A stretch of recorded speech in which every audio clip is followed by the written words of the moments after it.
सुनते हो, आज घर में खाने के लिए अनाज नहीं है। दोनों बच्चे चुन्नू मुन्नू बिलख रहे हैं।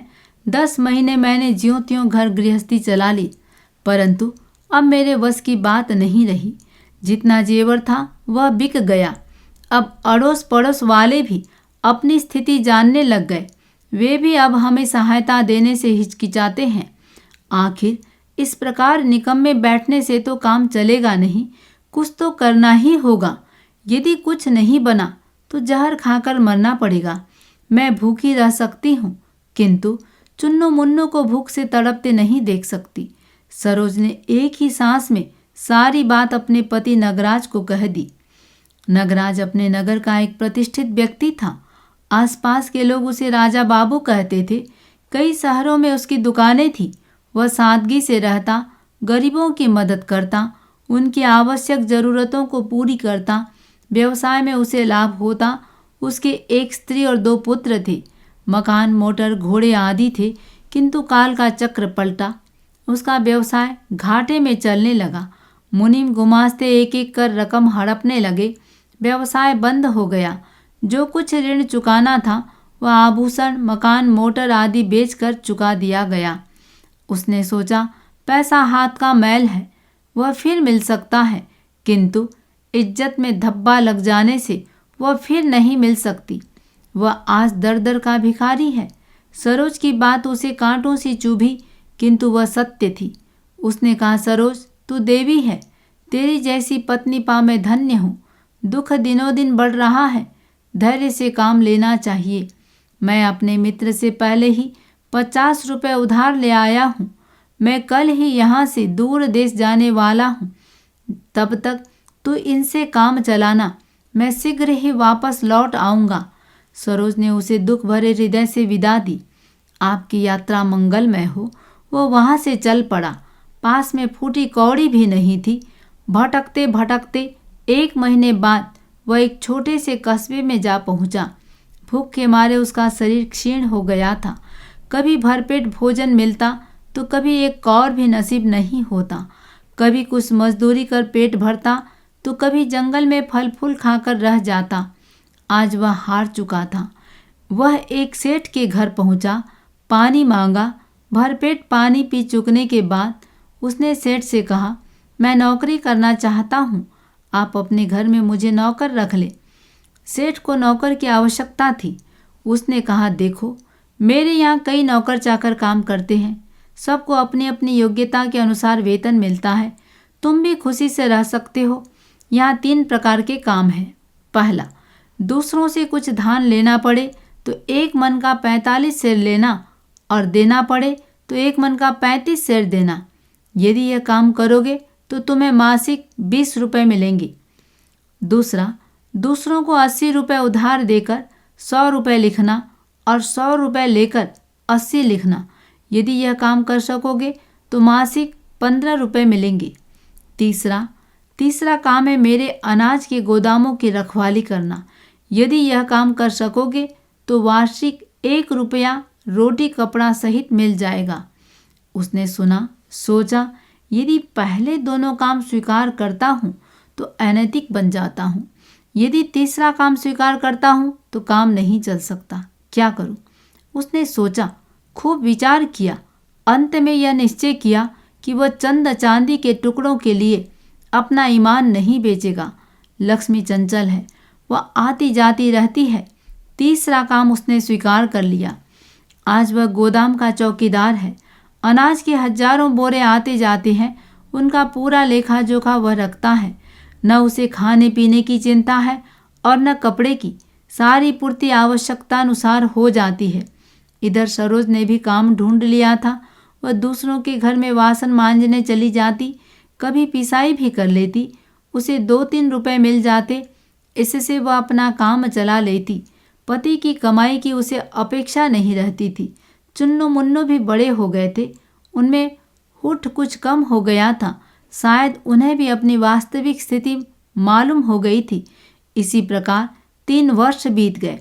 सेठ गिरधारी लाल अपने चौकीदार नगराज से प्रसन्न था। उसकी कार्य तत्परता से वह बहुत संतुष्ट था। उसके बलिदान से वह आकृष्ट था। उसने सोचा, यदि मैं अपने व्यवसाय में इसको साझीदार बना लूं तो माला माल हो जाऊंगा। यह कुलीन व सच्चा व्यक्ति नजर आता है। इसके कुल की परीक्षा करनी चाहिए। दूसरे दिन प्रातः ही सेठ ने नगराज को बुला भेजा और कहा, देखो, आज मैं तुम्हारे गांव की ओर जा रहा हूँ। वहाँ मेरे कई संबंधी हैं, उनके घर ब्याह है। वापस लौटते तुम्हारे घर हो आऊँगा। कुछ समाचार कहलाना हो तो मुझे कह दो, और कुछ भेजना हो तो मेरे साथ भेज सकते हो। नगराज ने सुना, आंखें डबडबा आई। उसने कहा, मालिक, क्या भेजें? भेजने के लिए है ही क्या? 3 वर्षों में 3 रुपए कमा सका हूँ। घर पर 2 बच्चे और मेरी पत्नी है। 3 रुपए से उनका 1 महीने का गुजारा भी नहीं होगा। मुझे शर्म आती है अपने पुरुषत्व पर मुझे इतना हर्ष जरूर होता है कि मैं इतने कष्ट में भी नैतिक बना रहा। घर पर बच्चों को प्यार कहना और 3 रुपयों के नींबू लेते जाना। वहाँ नींबू नहीं होते, अचार के काम आ जाएंगे। कुछ सहारा भी लगेगा। इतना का चुकने पर उसका गला रुंध गया। वह सिसकता हुआ अपने स्थान पर चला गया। कई दिनों के सफ़र के बाद सेठ जी नागौर जा पहुँचे। अपने मुनीम का घर पूछते पूछते उसके घर पहुँचे। नगराज की स्त्री ने उनका आतिथ्य सत्कार किया। अपने पति के समाचार पर वह पुलकित हो उठी। वियोग में अपने प्रिय का संदेश भी साक्षात उनकी उपस्थिति जितना आनंददायी था। वह आनंद विभोर हो उठी और सेठ से कई प्रश्न भी कर बैठी। काल चक्र घूमा। उस नगर के राजा का इकलौता राजकुमार बीमार हो गया। वैद्य बुलाए गए, तांत्रिक भी आ पहुँचे। राजा रानी विह्वल हो रहे थे। उनके मन में रह रहकर अनिष्ट आशंकाएं आ रही थी। राजकुमार की वेदना असह्य थी।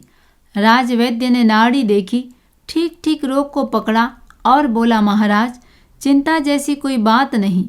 रोग असाध्य अवश्य है, किंतु मेरे पास भी एक असाधारण औषधि है। वह रोग को शांत कर देगी। परंतु वैद्य रुक गया। राजा की जिज्ञासा बढ़ी। वह प्रेम विह्वल हो बोल उठा, परंतु क्या? मैं अपने प्रिय पुत्र के लिए सब कुछ कर सकता हूँ।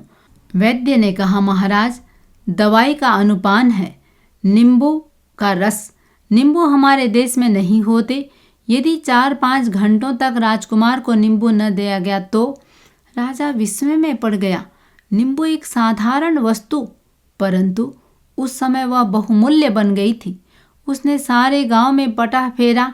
प्रत्येक गली गली में पटहकार यह घोषणा करता चला जा रहा था, जो कोई 2 सेर नींबू राजा के महल में पहुंचाएगा उसको मुंह मांगा इनाम दिया जाएगा। लोगों ने सुना, किंतु नींबू कहाँ? उस गली में भी घोष सुना गया।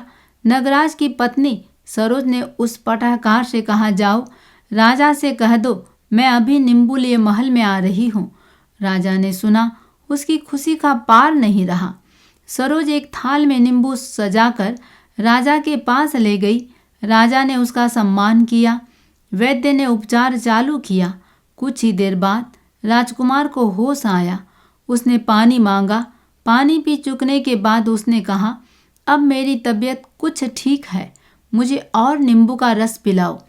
वैद्य की इच्छानुसार उसका उपचार चालू रहा। दूसरे दिन राजकुमार स्वस्थ हो गया। सरोज को पारितोषिक देना था। वह आई। राजा ने कहा, बहन, तूने मेरे पुत्र को जीवन दान दिया है, जो कुछ चाहो मांगो। उसने कहा, राजन, मैं कुछ लेना नहीं चाहती। देश के अधिपति के प्रति मेरा कर्तव्य था, मैंने उसे निभाया है। मेरी वस्तु आपके काम आई, इससे बढ़कर और क्या हर्ष हो सकता है। राजा ने उसे मांगने के लिए बहुत कहा, परंतु वह राजी नहीं हुई।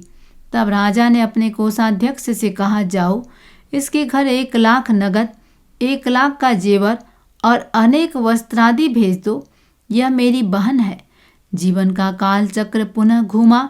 दुख जाता रहा। सुख की घड़ियां बीतने लगी। सारे ठाट बाट पहले जैसे ही हो गए। वह सुख से जीने लगी। इधर सेठ गिरधारी लाल को आए आज पूरे 4 दिन हो गए थे। सरोज का आतिथ्य उन्हें आकृष्ट किए हुए था। उसकी सौजन्यता और विनम्र व्यवहार से वे फूले जा रहे थे। उन्होंने विदा लेनी चाही। सरोज ने कहा, आपके शुभागमन से मेरी तकदीर चमक उठी। आप महान हैं, आप जा ही रहे हैं, यह पत्र उन्हें दे देना। नगराज ने अपने मालिक को आए देख उन्हें पिछला सारा विवरण बता दिया। पूछा, घर पर खुशी है?